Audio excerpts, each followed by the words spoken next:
Dynamite does it again with another Hanna-Barbera property, the Blue Falcon and Dynomutt #1. Surprised Matina didn't do this cover also. They would have been overworking that man. He is getting overworked. It is instead Lucio Pereiro. I'm not too sure about this guy, but this is a really nice cover. He does kind of imitate that Matina style, sort of. It's a little more colorful. I like it. I think it's very nice. Now let's talk about this issue. Dynamite has found success yet again. If you like Space Ghost, I think this one has a lot of similarities to where you're gonna like this one as well. Is it as strong? It's still hard to tell. It's gonna take 2 issues rather than just one. Space Ghost did it in one, this one's gonna do it in two. At least that's my belief. I don't think what happened at the end is necessarily a full circle thing, if that makes sense. Going into it, going into it, you have Blue Falcon, your hero. You got Dynomutt, your other hero.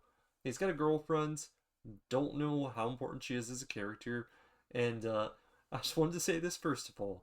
If we have too much romance and slice of life in this, it could possibly ruin it.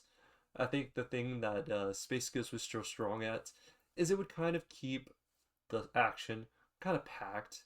Every once in a while, we'll have like a family moment, which I thought was fine. Now, if we do too many love moments, I don't know. I don't know.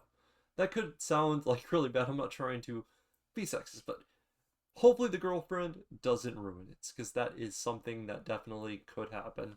We need action, balls to the wall action in a Blue Falcon book, and his bromance with his Dynomutt. Yeah, that's what we want to see. Okay, so he has a scientist. I don't know the full lore of Blue Falcon except what I'm reading here. The scientist has been working on a project for him. He gets a chip, and he's like, hey man, you've been really good for me. Why don't you go take some time off?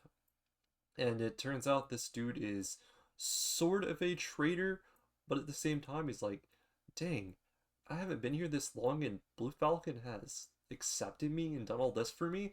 And then he's like, nah, guys, we shouldn't do it. And these thugs end up this guy just passes out, I think, and they take his card. That's whenever they try to break in.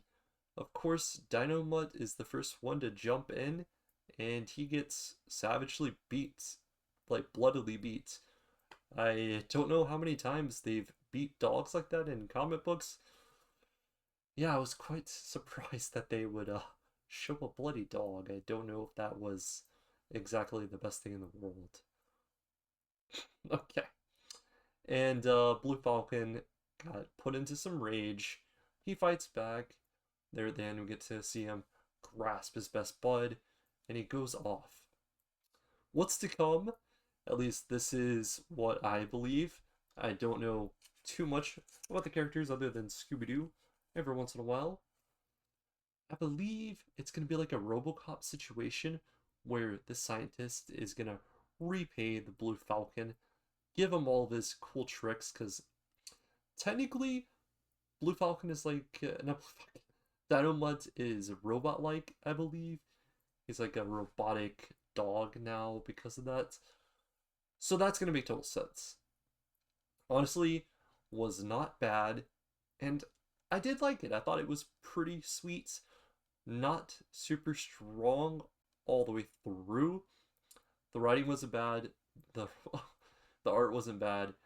I just think it needed a better whole centered ending, being like, yes, this is the origin. What I do like is that, hey, now you have a reason to grab the next issue. I've been yapping a lot.